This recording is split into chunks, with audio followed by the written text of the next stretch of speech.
What is up? Welcome back to the podcast. Today we deep dive into the flex position and how to utilize that.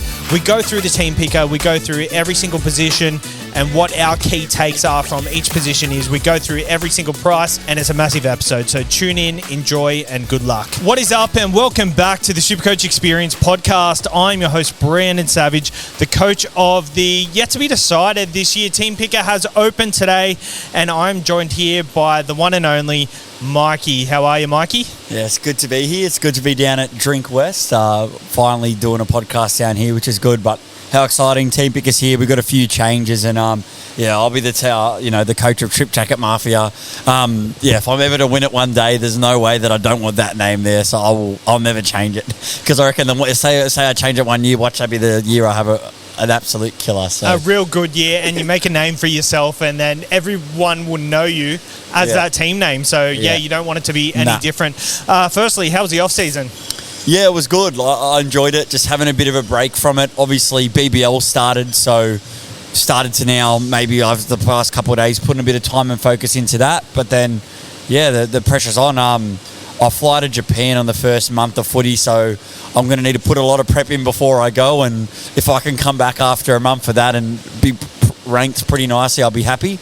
But obviously, I'll just have the complications of not being in Australia. But at the same time, I'm excited, man. This year, just looking at the player prices and all that kind of stuff, man, there's so many options, and I just feel like this year I'm going to be playing around my team so much more, even though I've already played around with it 3 times since I made the team, so I'll let the fun begin. 100%. How was your off-season? Yeah, I mean, I actually had a break this time compared to last year. We went all through the off-season with our NRL show, me and Timmy, but we decided this year, we put in the groundwork last year so we could succeed with that show this year, and it went well this year. So putting the groundwork, and very happy with how we progressed that. But a good off season now, and we're getting straight back into it. It feels like it's come around so quickly.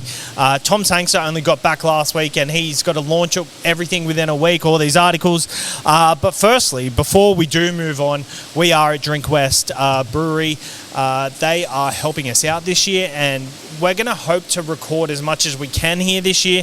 The equipment we have at the moment isn't quite capable of handling the episodes we're going to punch out week to week, but hopefully we can get that going. But how you can support us, we have a Patreon going at the moment. We've got lots of articles up there at the moment. I think we've got 8 or 9 articles. We've got a Cheapie Bible with all the prices of every single Cheapie from every team that I uploaded today, and as Cheapies arise, we'll add to that Bible. So go check that out on the show notes. I'll add that in. We already have 17 paying members. We have 100 non-paying members. It is $11 a month, but if you do choose to pay, $2 a month if you want to, you still can see the articles, because I believe these should be free. It's more of a love thing if you want to pay the full amount to get everything. But there will be a group chat added to that, and much, much more to come. So head over to Patreon, head over to the show notes, and you'll find that. You'll find heaps of articles, and we're pumping out at least 3 a week at the moment. So let's get straight into it. The flex position. Do we kick it off with that, or do you want to talk some player prices? No, let's kick it off with the flex. Kick it off with the flex. We're both coming off strong years. You finished really well, and I ended up snaking in a top 200. So I guess out of the SuperCoach Experience boys, we're coming in red hot to, I guess, back it up. But I think the flex suits our style of play. Oh, 100%. I think another word for the flex is just we've been given a third fullback slot. Let's be honest. I think when push comes to shove, the percentages, I'd be very shocked if it isn't, above 80% used as a third fullback. I think later in the year, if there's a halfback absolutely killing it and Hines and Cleary are killing it, I think it can be used on a halfback as well.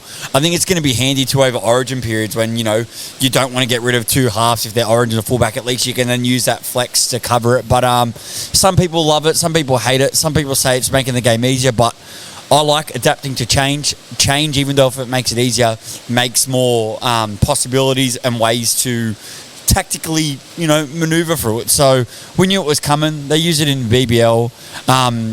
I guess the big thing with it too, Sabs, which I know you're going to love, and you can VCC your fullbacks. That's the hardest part every week is when you've got two fullbacks. Yeah, locked in my team picker at the moment.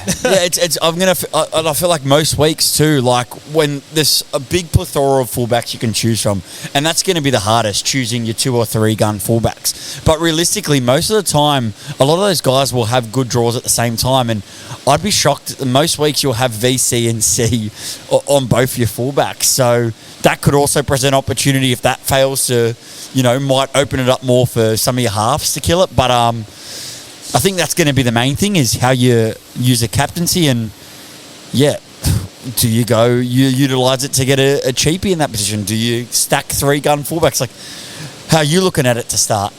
Well, I think the main thing with this flex position is, it seems like fullback is the common denominator that everybody wants to utilise it with. But I really think that maybe are we looking to, is it too obvious? Like, I think we've definitely got to dive deeper into it in the off-season, but from face value, you only get 2 fullback slots. Having a third in the high-scoring position, it's a no-brainer. We don't really need to talk too much about it, but at the same time, I think there are cases for 3 halfbacks, maybe not to start the season, but throughout periods of the season. I think the way I'm tackling it is Isaiah Yongi.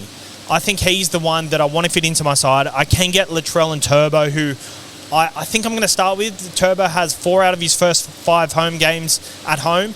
A really nice draw. And Latrell, we've all seen the photos. He's looking fit.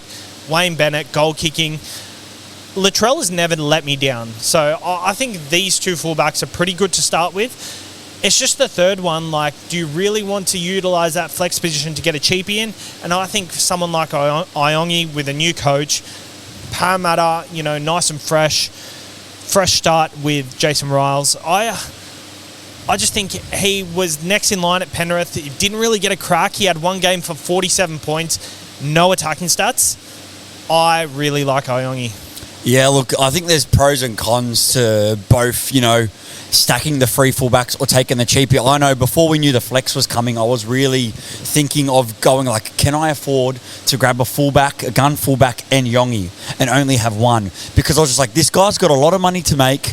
There's not going to be heaps of opportunities from the fullback. And I think from the start, Parramatta's draw is a bit mixed, but after they clear Melbourne, it is pretty friendly. I've been a big Yongi fan in New South Wales Cup, and I was waiting for him to have his time. And that 1 game he played in first grade last year, he was amazing. And the fact he's gone over to Para, I think his game's friendly for Supercoach.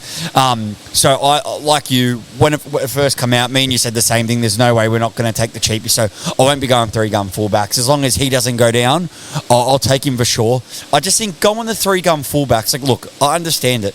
If there's all these top fullbacks are the ones you mentioned. You can add Ponga, Edwards when they have a good run into that mix, Drinky, perhaps if he's fit. There is a lot of fullbacks to choose from, so it's going to be hard to choose 2. So I understand with 3, but you choose 3 of them, and you choose 3 of the ones I mentioned, you're going to be taking up almost close to 2.5 mil of your cap.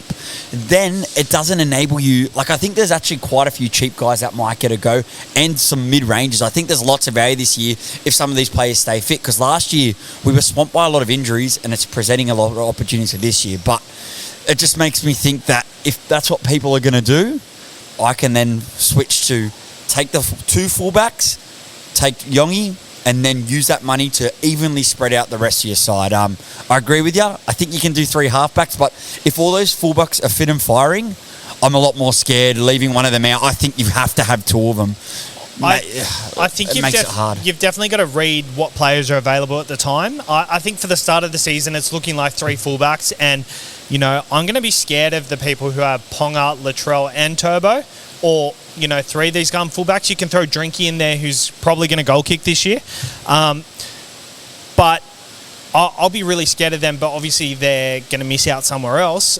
At the same time, I think there will be times during the season, like let's say leading into Origin, where 2 fullbacks have gone down. You don't necessarily need to stick to that rule of having 3 fullbacks in that position, because I know in past times people have kind of thought, oh, you've got to have two gun fullbacks, where I don't think it was the case necessarily at some points last year and some points the year before, because all the gun fullbacks were down. I think you just got to read the room, see how everybody is going Supercoach-wise, and just play it by ear. I really like the flex position. As you said, a lot of people were complaining, saying it makes it easier. At the same time, I think it makes it a lot harder because of this strategy. And also another thing, free loops. That's the craziest part about it. And I think out of all the people complaining, that's what they wouldn't like the most. And I still think there's a lot of people that don't realise the avenue that it's opening up, like you said, because there's 18 players every time. Now you basically get your 18th man, and realistically it's the 17 highest scoring players out of that 18. It basically means that 18th person you're going to pick is going to be your loop score. So realistically, when there's HIs and stuff like that, it's going to be shit because you'll get like a 10 or a pretty low score there. But as we start to get to mid-season, late season, if you've got 18 guys fit and firing, and you choose, realistically, I think you want to make sure you've got 18 decent places to start. Realistically, you're not going to have to worry about all those low cheapie scores if, they're not going too well. You're not going to have to rely on that to loop. So most weeks, I think it's going to make people loop a lot more, but the pros and cons of that is there's going to be a lot of times where people will loop because they'll take lower scores for looping now, but then you leave out Tom and Tom comes and goes 150 plus. So at the same time, it opens it up. But I guess that's maybe one. So unfortunately, you've got to adapt, overcome, and you're going to have to take advantage of that because people will. It is what it is. These are the new rules. Now adapt your game and evolve. Like I know a lot of the old school players don't like it, but I'm happy to adapt. So it is what it is. I like a bit of change, so let's go for it. I do like the change. I think it's going to open up a whole new, I think we're going to have much more segments just based on this. Oh, Jesus, this keeps falling down. This is a good start to our new time at Drink West. I think it's going to open up just a lot of conversations, and I think as we talk about player prices coming up, I think it opens up an avenue to go really stingy in certain positions, and like with the risk of knowing that one person's going to drop out if they fail. I think it's so good, but it's also going to be challenging for the people who are very experienced at Supercoach. Yeah, 100%. I guess there was a lot of positions last year where in hooker there might have been a buy and you leave yourself short. And I guess having the flex position, you're able yourself, like especially later in the round, to just chuck a hooker in your flex position and navigate that way. So there's going to be lots of different tactics. I know even in the BBL one now, people are ensuring that their vice captain, they put their vice captain in their flex position because it enables to not clock up the other position. So there's going to be lots of different tactics that we're going to have to overcome and look by. But I guess if you're playing BBL, you're getting your first taste of the flexibility. I know it's a bit of a different setup and game, but you still can learn things from the flex position in that game. I'm sure this isn't going to be our last conversation based on the flex, so we will hold it there, and then as time goes on and things come to light, I'm sure we will touch on it once again. But let's go into the player prices and go into the team picker. I've built a team and I'm actually quite happy with the value that's out there. I don't think there's that many bottom dollar cheapies, but there's a lot of good value out there. Even, from low 300s to early 500s, there's a lot out there. Let's start with the hookers. At the moment, I've got Sandon Smith at 237,000 and I've got Pete Mamazellus at 300,000. I think these two guys, Sandon Smith, starting 5'8" role. Hopefully he doesn't get any suspended games for his car accident. Doesn't look like it. But then Pete Mamazellus with Damien Cook leaving. He's in my side for that reason. I like these two, but there are some other options at hooker at similar prices. There's Blake Moser with Michael Maguire coming up. Obviously, Billy Walters isn't locked into that position. There's a lot of value there, Mikey. Yeah, another one to chuck in the mix. I know you put out on your one of your first articles was dummy half positions, and I liked Lachlan Croker on there. Yeah. Obviously, had a lot of, I think it was whatever the injury was, or if it was a HA last year, he missed a lot of games. When he's back in that side, I know he's sharing the minutes with the other hooker, but priced at 334K, I think there's a bit of value there. And I don't, as you said, Manly play at home a bit. they haven't made too many changes, but I still think they'll be there in the attack, and I think there's just value there to make. Like last season, I ran 2 mid-ranger hookers a lot, and I struggled a bit. So there is a part of me that also thinks, spend the money and go someone like Max Plath I like compared to Grenner. But like you said, if you want to stack up some of these other positions, with the amount of cheap options at hooker, I'm down. I've also got Mamazilis as well. But I'm worried to have him as my main. That's why I want to have 2 playing options, just because the way Wayne Bennett uses dummy halves, he might not play. He doesn't like them running. And he doesn't want him playing 80 minutes. I think he will share time with someone else. Like, I don't think he'll be an 80-minute hooker. There is Jamie Humphreys, who it looks like a gun coming up. They've also got Havili, who could potentially spend some time there. But I guess he doesn't need to play 80. At the price, 60 minutes you'll take, but if he is your first hooker, then you've got to be wary. I think Sandon Smith's a pretty good one to start at number 6. But at the same time, I like the Lockie Croker shout too. I'm not too keen on Sandon Smith yet, unless I have to do it. Yeah. Just because even in the games last year, he wasn't as heavily involved in the attack as what you'd want to. Sam Walker, though. Will he kick goals? Because there's no Suoliti, no Sam Walker. Maybe Chad Townsend, but good shout. I think he's kicked goals in the past before Sandon. So if we come out that he was a goal kicker at that price, then I think I don't have a choice. I think I'd have to jump on. Roosters draws a bit mixed at the start too. So that's for sure. You've also got Blake Moser there at 312,000. At that low price, Matt Arthur could get a go at 232,000. So there's a lot of options that could emerge. Brayley went down and Crossland become their starting hooker again, and he's also cheap as well. You've even got Jaden Brayley at 414. Talon De Silva, if anything happens with Appy, he's straight in. But for the guns, obviously Harry Grant, 691,000. You're spending premium price on someone like Harry. Do you see a world where you will start with someone like that? Now, I don't understand starting with Max Plath at 617 when you can only spend 70k more for Harry Grant. Melbourne have a bye in round 2, so and they come back and then they'll play Penrith in round 3. So that's enough. Like in saying that, I am keen on one Melbourne player, but I'm not going to go bulk with Plath. The Dolphins draw is not bad, and if he has a similar role, I know Jared Wallace. Not Jared Wallace. What's his name's coming back from injury? Tom Gilbert. Yeah, that's Tom who Flegler. I'm thinking. Tom Gilbert. So look, I'm unsure, but I don't mind Plath. I just think we've mentioned so many cheap options. I think I will run the 2 cheaper hooker options to start with. I guess if a couple of them fail, if you don't get them right, you just flick to the ones that are right. The fact that there's so many options, it makes more sense to do it. But I guess it's not the end of the world, like picking people that start early, but in a position with only 2 players, you want to try and avoid, I don't know, it makes you just kind of want to wait and see on Melbourne, because their draw at the start, Parramatta round 1, but Parramatta's team doesn't look too bad. I've got a good feeling about Parramatta this year, and I think there's going to be, one thing to look at. I did put an article on the Patreon the other day, which was, don't look too hard into the draw, especially at the start of the season, because I think if you look too hard into the draw at the start of the season, it's actually a bit of a detriment, because usually the first 5 rounds, a lot of teams, their defence is pretty good at that time. It's after the first 5 rounds where teams start to open up, there's cracks in the defence start to open up, and you're actually putting yourself at a disservice by starting with someone who has a good draw, because you get through that good draw, and rounds 5 to 10, their draw is a bit tougher. You want to get on the person who's got that mad draw in round 5 to 10 when there's bigger scores on offer. But I think that's something we'll look further into as we do our player position analysis. There's not much at hooker, obviously. Robson, Connor Watson, I think is going to play a part at some point in the season, especially with his dual flexibility. But front row is where I find a lot of value. For once, the front row position, there are so many options.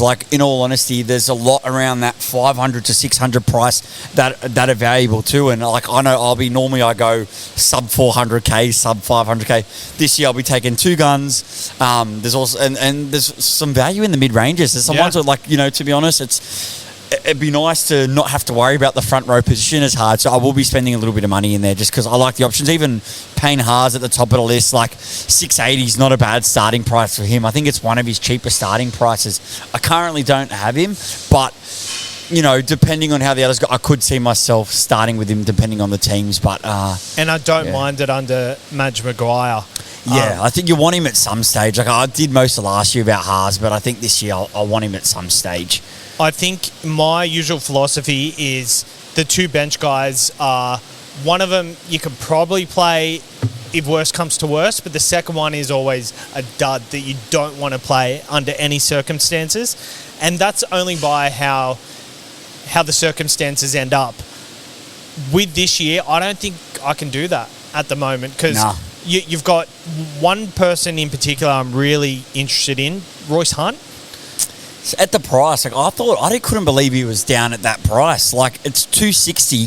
That's almost 70k off being bottom dollar for a guy that depending on the minutes. Like look, the Tigers roster has completely overhauled. Like currently, I sit with 4 Tigers in my side just because they have so much value in position. And I know you said don't look in the draw too much, but it's not like they go up against Penrith, Melbourne. Like you got to look at those kind of things if you're starting with a bunch of them and no buy in the first 5. That's what I look at. If they had Penrith or Melbourne in the first 5 weeks, and if they got a buy, now that there's 17 teams, you do have to look and. You know what I mean? If you're picking someone that does have a buy and someone that doesn't, realistically, they're going to have a higher 5-route average, especially if they're in the gun position. So, yeah, as you said, Royce Hunt, like, you know what I mean? Like, he doesn't even need to do too much. If he can go up to 400k, usually that cheapest front row spot, you're there trying to milk 30, 40k for a long period of time. So, to be honest, like, yeah, at that price, I don't really see him going out of my side because I think he should get a start. Yeah. Realistically, he just needs 40 minutes. If he can get close to 0.9, even 0.8, that's 38, or even you get something like 40. Well, he's priced 40 minutes. He's priced at a 25 average, played 16 games last year, and in that Sharks pack, I get why he played that little minutes, but going over to the Tigers where I think he will be relied on heavily, I don't think he'll play the big 50-minute role that we strive for in front rowers, but just need him to get about 40 minutes minimum and you've got something to work with at the price. If he was above 300k, then it's not as, like, my mind would be different. 100%. But on the other side of the spectrum, paying top dollar, 597, Terrell May at the Tigers. I'll be honest with you. I love him. He was my first pick. He was my first pick. He was my first pick, and I can say it now. As long as there's no injuries or suspensions to him, he will not be leaving that position. 100%. Like, there's so many things. We've seen all the interviews come out. I love the way he spoke about when he'd, I forget whose interview it was. James Graham, the buy round. Yeah, that was an awesome interview. Not only that is, he's gone away from a Roosters pack where he was always struggling, not like so many more minutes to feed, where now he goes to the Tigers where I think he's going to have to take charge. He's come out and he says he wants to be the best prop in the game. When he had minutes last year, look how high he averaged. I just think you can't go without him. Like, realistically too, there'll be times at the Tigers where you look at some of the backup, like they still do have options here to take minutes off him, but I think he's going to be relied on a lot more, and I think the attack's still there too with people like Luai on the side and Coruscant. Short ball to him, bro. It's a recipe for absolute glory. He is someone who wants the minutes, he wants the responsibility, and the Tigers need someone that can do that. He's got the offloads, he'll have free reign, he'll be the alpha of that pack, and he actually uploaded a video last night with his dad and his brothers, and they interviewed his dad, and it was just like, it just makes you realise that yes, he's grown up in a different area, but his mindset is just like, the Roosters letting him go is the most baffling thing I've ever witnessed. Yeah, I know they're saying it was some of, like the behaviours and all that kind of stuff. Like, look, he's not perfect. I know he got sacked from Penrith when he was younger for, certain things and not like, coming late to training and all that kind of stuff. But you've seen what this guy can do. He turned around last year and was easily one of the best props of the year, and he can, realistically, if he can stay on the field for most of next year, I think he could go, be one of up for Dalian prop of the year. 100%. And at that price, there's value. If he kills it like we think he is, he's going to cost a lot more. So I feel pretty comfortable as him as my number one front rower. If you do check out the Patreon, I do have an article on him. Sorry, I keep plugging it every 2 seconds, but it is something different, and I'm very excited because we're doing lots of articles. But with Terrell May, he actually is at a 61 average. In games he played over 50 minutes, he actually averaged more to 81, something like that. So go over and check that out. I think I actually posted it on our Instagram as well, so you can check that for free as well. All right, Tino. We actually got word on Friday at the BBL launch that he was going to be over 600K. They put it through the system. It spat out over 600K. They've obviously corrected that because I think they think it's wrong. So 530K for him. You've got Stefano at 529. There's a couple of guys there at that price. You've got James Fisher-Harris, who I've been talking up massively, 549. Yeah. There's a lot of guys at that price who I think you've got to start. One, Terrell May. Two, one of these guys. Yeah, I currently have Tino. I do like the JFH shout, but realistically, I don't think he's going to get more minutes. Oh, look, he could potentially, like at Penrith, he didn't play a large amount of minutes. He might need to if they want him to take AFB's role. But for Fish, I would prefer to wait and see how he goes the first couple of games and then move from there. But with Tino, I know he's coming off the ACL injury, but it's such a cheap price. 530K, dual as well. So eventually, if there was other ones, you can flick him in and out. Obviously, the Titans are the team on the bye round one. So it will require you to have a bye to make sure you've got to have someone else playable for that first round. But realistically, we've seen what Tino can do, the amount of attack. I don't mind the Titans side this year. I think he will need to step up yet again. I don't know if he'll go straight back to big minutes, but at that price, it really lowers the risk, and I think he will be very, very high percentage owned. Yeah. The fact he doesn't play round one, maybe some people take risks elsewhere, but I don't think it's bad, especially as you said, it's going to be easy to use the loophole with 18 players because of the flex. 100%. To me, that means I've got a loopable player there taking one Titan with me. So, and you'll happily take a front rower out. So, yeah, like he'll be the highest owned front rower, I reckon. 100%. There's a lot of other options. Nafahu White, very keen on. I know you're very keen on him. We'll talk about him in the front row preview because I think he's going to be a massive talking point. And I think he'll fly under the radar for a bit at the start. Yeah, I don't think it'll be very high numbers, and that price is good. I'm keen to see early numbers once once the actual app opens. We've also got Corey Horsburgh, who is a massive watch. All right, moving on to the second row area. I mean, we could talk about this for hours, so we'll just run through it quickly. There's not as much as years past. Yes and no. I'm also, see, right now, my gun, I don't have like a gun from last year. I really, at the moment, I see a lot of value in the mid-range position. I think there's a lot of guys that, at the moment, depending on their roles, I like around the 500K mark. So I think like last year, a strategy that a lot did, some were shit, some were good, taking a lot of the mid-range second roles. I think I'll do the same again this year, and I think there could be a lot of cheap options in there too. I'll use that to go the mid-ranges to then stack up the rest of my side, like depending on how Ryan Madison lands, 500K. Lukey at 500K. I know Bateman just signed at the Cowboys. That kind of makes me think, okay, it might not go there. Schuster, depending on his role, is pretty cheap. Matty Nichols goes over to Canberra. So there's a lot of that position. Isaiah Papali'i, if he locks down 80 minutes at Penrith, still for that price. So there's a lot of value to be made there, which kind of makes me not want to spend big at the start, as I want to see what kind of where it lands. Like, I know you can't go wrong with starting with guys like Owakawatu and that, and, you know, Fafita, like, I feel like he's got something to prove. Kind of had an off year in Supercoach last year, but look, he's still averaged really well. Still averaged 65 or something like that. So, yeah, like, as I said, like, with them on the bye, kind of changed it. But, yeah, it's a pretty open position, but I just think it's a nice position to mid-range up, because I feel like if I get some of them wrong, it's not going to be hard to segue to some that are right.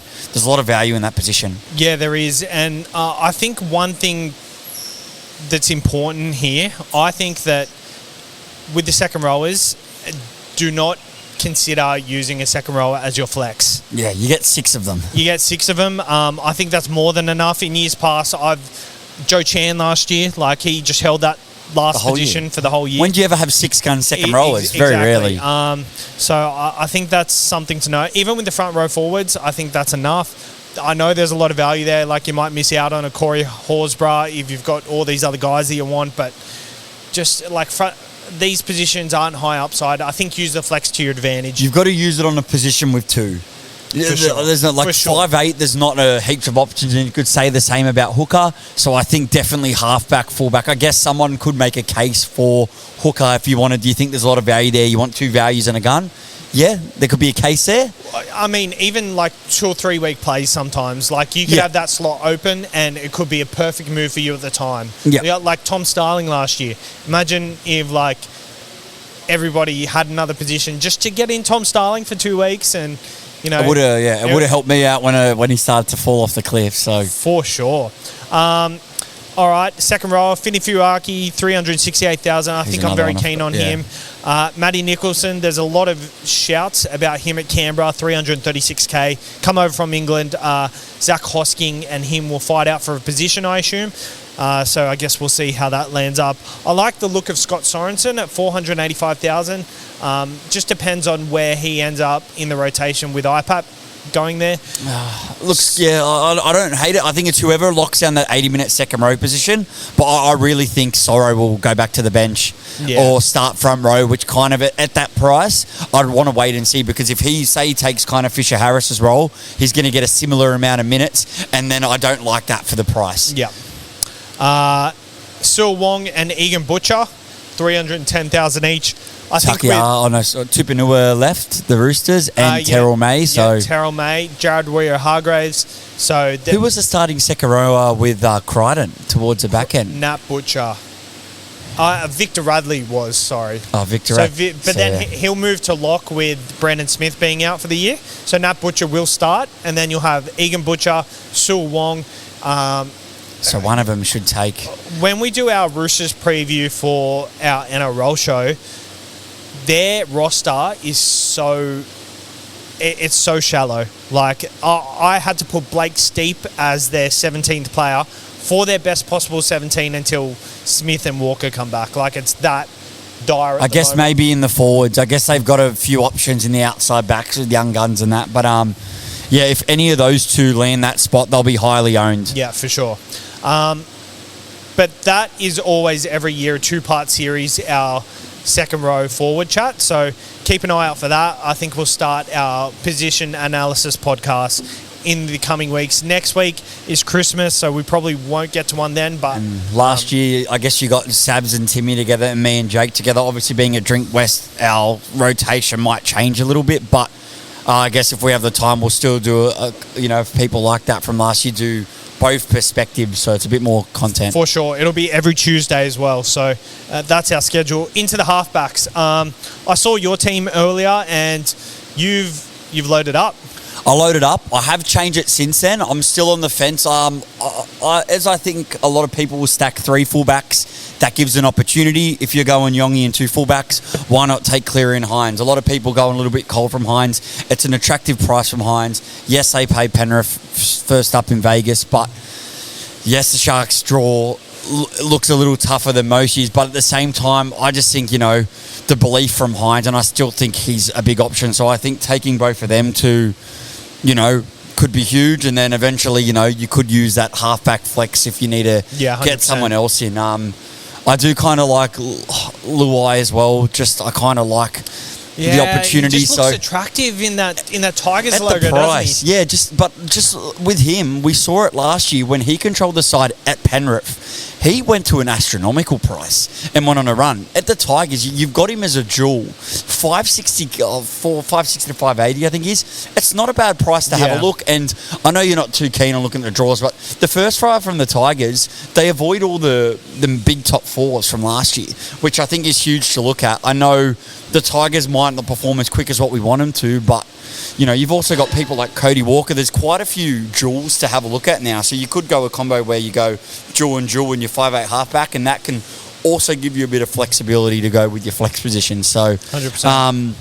I don't think the halfback's as simple as and easy to choose. I think there's a lot of value there. And if you want a cheapie, they're a bit thin in cheapies in the halves. There's hardly any bottom $5.8 cheapies.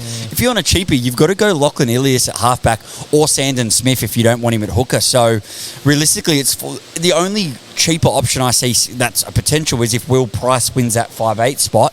He's $300K in 5'8. So it's going to be interesting. So realistically, if you... Otherwise, you're going to have to spend some money in your halfback and 5'8 if you don't want to take Ilias or Sandon Smith, which I'm not keen on at the moment. Yeah, it's tricky because I got Ilias at the moment, and I just like the look of him in a Dragons jersey, and I just feel like smells of Kyle Flanagan from last year. No Cody Walker. No Latrell Mitchell taking the ball from him. His job was simple at the Rabbitohs, and it was to kick and lead the team. And he couldn't do that, so maybe he gets more of a running role at the St. George Illawarra Dragons. So I'm not 100% sold on it. I just think I'm starting with Hines at the moment. I think he's a steal at the price, $730,000. Yes, he has Penrith in the first week, but it's at Vegas. We saw how high scoring Vegas was last year, and it was the highest scoring games of the round, so I'm pretty happy to start with Hines. But with Ilias, I guess Cleary's not due to come back to pre-season for a while in full training, so I think that's why I'm just put off Cleary. But as time goes on, I think I'll definitely be sold on Cleary eventually. Yeah, look, I've got him in there at the moment, but like yourself, I'd probably choose Hines over him. I'm just going to wait and see how his recovery comes back, but if he's in there round one Vegas, I think I'll take the punt. I didn't start with him last year. It ended up working out because he got injured. But if this is a year where he stays on the park, Penrith's lost a lot of huge plays, but I rate the guys that they picked up. So It also depends on who's going to be partnering him. But the fact that whoever's going to be partnering him, I think he's at least there were times where he could let Luai run the show. I think from the start, he's going to have to take charge, which also, if Panthers kill it at the start, means could potentially mean more SuperCoach points. So for him as well, that's a cheap price for Nathan Cleary. Yeah, you know what I mean? 8-11, we paid close to a mil to start with him at points. So there's a lot of value out there. I think the fullbacks are at full value, but the halfbacks we always get Nathan Cleary and Nicho Hines at above 900K. So that's why I think Nicho Hines is an absolute steal. With the fives, there's also Jerome Hughes, Dally M halfback of the year. Obviously, their draw is a bit tougher to start off. I don't think I can go there. Hold on. I don't think I can go there, but I'm happy to be open to it in the preseason. All right, before we move on to 5/8s, the Big Bash is on at the moment, so if you're going to have a punt, head over to picklebet.com.au. Use the code TURBO when signing up. They got a lot of same-game multis that you can dabble with there, so... last night, if you put Sam Constance to get a 50, you would have got good odds through Picklebet there. What a young gun he is. Oh, he absolutely killed it. And I guess if you're a Thunder fan like myself, 31 in and over off Dan Sam's, how good. It's been a tough start. I know I'm not off to a great start where I think a lot of others would, but only 8 games, so you don't have as much time to move. But at the same time, look, I love my SuperCoach. So yeah, for sure. So if you're going to have a punt with Picklebet, use code TURBO, but make sure to know what you're really gambling with. For free and confidential support, call 1-800-858-858. The 5/8s, this is a headache every single year. It's a bit of a yuck position yet again. It's funny because everyone's draft I've seen has the same player in there, and that's Luke Metcalf. Yeah, look, just speaking live, I've just taken him out so I could afford Hines again. I've got back to Hines Cleary. But, we saw what he could do last year. The value's there. There's no Johnson. Tamari Martin really stepped up last year. But the two of them, at the price, there's value. There's not too many Warriors I'm keen on having, but he's not bad. I don't rate, I rate it. You could even go, say Will Price lands that position. You could go Will Price and Luke Metcalf, and I don't hate it. I think there is a lot of value. This is the cheapest we've seen Munster in a while. He does have that a round 2 buy, but I think at the price, he'll be highly owned.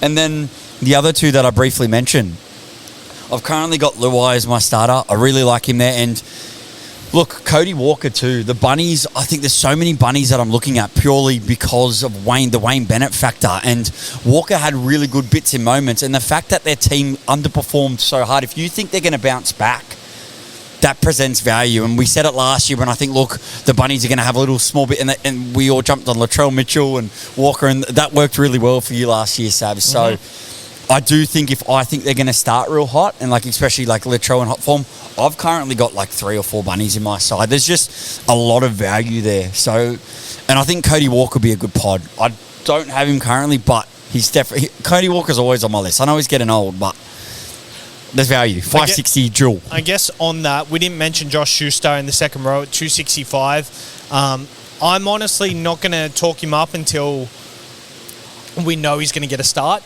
We need to see his position, but I think if anyone can get anything out of him, it is definitely Wayne Bennett. And if I had him, I would have him as your second rower. Yeah, for sure. That enables you to not get a bottom dollar one that you don't know much about. I think right now he's my second rower, and obviously he would need to get a starting position. Aiken is back at the Bunnies too, but so there is a bit of competition for spots. So... For sure. I like the price of Cameron Munster at the moment. He is dealing with an injury and surgery in the off-season, which I don't like. And I think a rule for mine is always don't choose someone who's coming back from Australia camp, which I kind of haven't done, except Turbo. And don't get someone who's injured in the preseason. Yeah. I think Cleary can defy this, and someone like Munster potentially could. But because there's no real value in the 5'8" and there's no standout guns, I think Munster, even if he does start slow, he probably will match a lot of these other guys. Blaze Talangi is at a ridiculous price of 560. We knew he would because of his average. Yeah, I don't know if I could touch him. You know, Braden Trindle, 553. I think the 5'8" chat's going to be a pretty big one. Just how to navigate that and whether we should be spending up or spending down in it, because you can't really spend up. There's not like a high profile kind of option. You've got to kind of just take, I guess there's Luai. Jaden Campbell, I don't think you can start with him. He's the most expensive 5'8" at 700,000. They have a lot of options in there too, but the Titans, like, I know he was great in there last year, but you don't know with them. So look, yeah, I agree with you. It's a tough position, but I think, each side will, Munster, Luai, they'll be a popular pick, and Metcalf. I think most sides will have one of those guys. Just the only thing I say with Munster is I was very keen on him, but the fact with that round 2 buy, then Penrith round 3, kind of makes me think if you go someone like Luai instead, it's a little bit cheaper, he could average more over the first 5 rounds, then you can look to jump off. You do want to start well, start generating and making a bit of money, and Munster's coming off all those injuries, but yeah, look, the price, you're getting him a lot cheaper than you were most years, so you'll have him at some stage. Do you just lock in Dylan Brown once again? He's also another option that I think people will fake as they were off. But like you said, if you think Eels are going to bounce back this year and perform, which I think their roster looks good, especially attack-wise. I think defence-wise they'll still struggle. And their forward pack is a little bit weaker than most years. But their 1 to 7 is still, like, yeah, for sure. Their spine's not bad. So their spine is really good. Yeah, so I think you could also pick Dylan Brown. I think he'll be a pod. He did a partial ACL tear, but he'll be back for round 1. So and back into training he's too. He's tracking well. Centre wing, this is going to be a massive one as well. I like Jack Bird, 379,000. I think he's a good option. But there's also options in the Roosters backline with people like Billy Smith, Mark Nawangawitawase, Zach Labart and Semi Valame for the Cowboys. Maybe Jackson Purdue gets a starting halfback role at 257,000. There's a lot. He could also end up in their centres. I know he's not a centre, but I reckon by the preseason, I reckon he'll win a spot somewhere in that lineup. And I guess if he was in the halves, in your centre wing, beautiful. Yeah, for sure. So there's a lot of options there. There's Carter Gordon, 330,000. I'm very keen to see where he ends up. The hard part with him is you're not going to see where he ends up to round 2. So that kind of makes you want to wait on him. I think I'm willing to take the risk, just depending on what we get word from. Trials, see how he performs, but it looks like he's going to probably squeeze in there. But yeah, the Cowboys, he could play 14 too. That's true. The Cowboys are lost Felt, they lost Holmes, they've lost a lot in there. So Felt, Holmes, Townsend, they've lost a lot. So in that back line, like you've got Robert Derby, who I've been tipped that could get a wing spot. Purdue could get a centre spot. Even Labart at 389, coming off those injuries. Like you're going to get a value spot in the Cowboys. I think you'll be taking at least one Cowboy back. For sure. The Bunnies present a lot of value in Campbell Graham, if he can get back to form. The Bunnies are missing a lot in their back, and Munro's being touted. Like, I really think and he'll play left wing as well, Munro. And that's what I mean. If I really put a lot on the Bunnies, I've currently got both Graham and Munro on my side. Yeah, okay. I was close to starting with Munro last year. He's got a lot of speed to burn. Bunnies love playing to that winger, especially if he's on the left. So there's a lot of value. I think, yet again, it's going to be one where a lot of value. And look, there are some guns that starting off that you're probably going to want to have. And, depending where Lomax lands, I could see, forking out the money for there. Carraz, I like the Bulldogs start, and I think the Bulldogs will take off where they left off. So, yeah, look, when we get into the centre wing deep dive, there'll be a lot where we can kind of dive deep in there. We're going to need to dissect a lot of these players, and we will in the preseason. Valentine Holmes is the most expensive at $784. Could you do it at that price? Go on to the Dragons? Like, I don't think it could still be an option because he'll kick goals over there. Yeah, I just don't think I could with Holmes and Lomax. Although, like, I just don't like players going to other clubs. I think it takes a while for combinations to work. Could you do it with Lomax? But if he's on the wing outside Mitchell Moses, he could lose the goal kicking though. That's the issue. No, he will lose the goal kicking, but if Moses, he might not. Like, he was kicking him high last year, but there's no way they take it off Moses. I really don't see it. He kicked instead of Moses in Origin. But also, but it's up to Riles. Lomax moving to the centre as well. Like, new coach too. That's why Eels present a lot of opportunities. If he had goal kicking and the wing lockdown, I think I want to spend the money on Lomax no matter the change of club. Sure. I agree if them two things were locked in, 100%. So there is a lot of value in the centre wing, but I guess Carraz is someone I'm very keen on starting with. I think he's the guy I'm going to lean towards, just because I like him a lot as well. Towards the end of the season, he fell off just a tad. But with Carraz, he's a kind of guy who, he works himself to a bone. And when he is fit, he is one of the best centre wing base guys in the competition. And any attacking stats, it's a ton for him. And if the Dogs can perform well yet again, then they've got that factor that they were scoring a lot of points last year. So if you put it with that at $700K, look, I don't mind spending bank on a centre wing that has that high upside to go with scoring tries. So I think it'll be a big year for him yet again. I think he was a third best centre wing last year, just missed out on that. And I think I could definitely see the end of the year being one of the wingers of the year. For sure. And last but not least, the fullbacks and the flex. The flex is in the fullback spot. It's very long in the fullback spot. But Latrell Mitchell, $866K. I'm starting with him at the moment. Turbo and Iongi, for reasons I said before. But, James Tedesco is the most expensive player in the game at $920. Average 94 last season.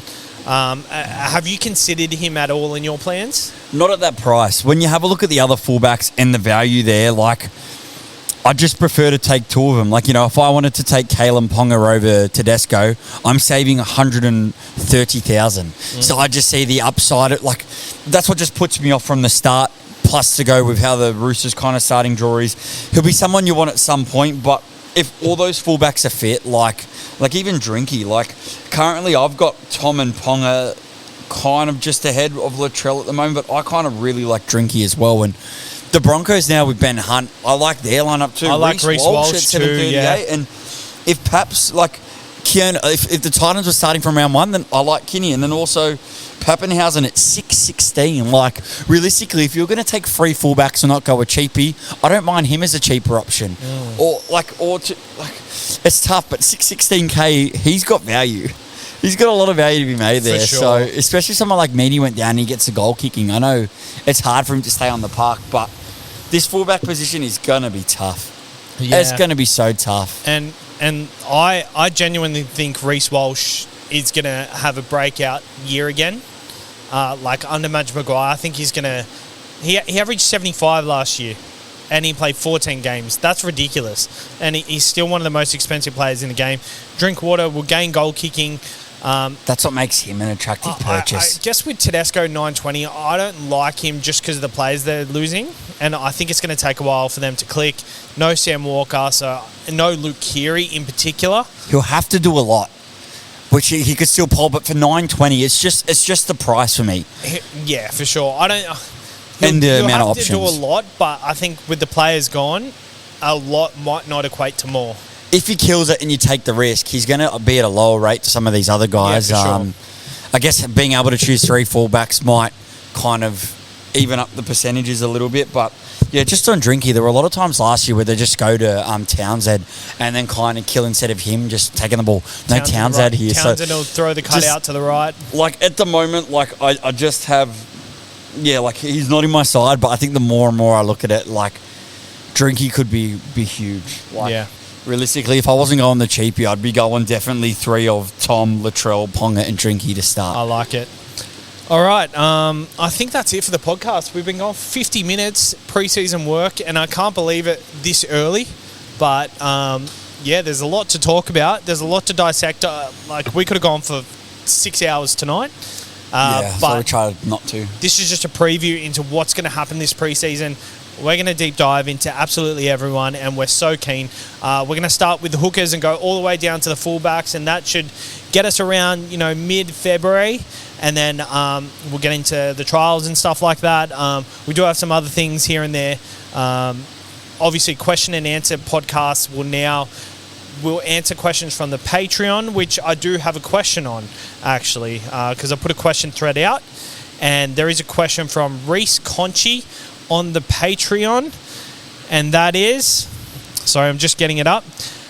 Have the days passed where we look at 2RF gun as a position to start with have the days passed where we look at 2RF as a gun position to start and instead treat it as the same as centre wing for prime cash generation? Yeah, well, I guess we kind of technically addressed it in a way of going over the position, and I know you currently have a gun in there, and I currently am kind of using it like I use my centre wing. I think last year there was plenty of options. I think if the options are there to do it, 100%. I kind of use it. Like, eventually, it didn't take me long to eventually grab a gun. But just make sure you've got depth in the position. If that's what you're doing, you've got to have depth in all those 6 positions and have them playable so you can pick the best options. But at this stage, depending on how teams land, it's going to be, I think there's lots in there yet again where I will avoid spending that max. I'd rather spend 700k on a centre wing like Karaz or Lomax than 100% on the second row, just because... Yeah, there's people like IPAP and that, and Madison. I feel like there's value to go in those guys that could eventually become guns. Just like jumping on Katoa last year early was critical to do well. So I'm trying to kind of find the guy to do that. I'm happy to, I think Katoa was 616 last year around that price to start. I'm happy to use that as my kind of benchmark for the gun second rower. For sure, I 100% agree. I kind of think starting with one gun in each position like centre wing, 2RF is viable, but just try and get where the value lies and recognise early where the trends are going. All right, thanks for tuning in to the podcast. We'll be back next week or the week after, most likely the week after, but if you see us next week, then what a surprise. We'll have the Hooker podcast out next, and then, good luck with your team picking, and we'll see you very soon. See you guys, and just quickly shout out to Drink West for having us here, and if you heard a bit of a noisy background, they're brewing beer, so apologies. But we'll be here throughout the pre-season, so it's going to be handy. You'll see a lot more of Jake, and I. Yeah, we'll tinker with things as we need it once we listen back to this. So thank you for tuning in. Cheers, guys.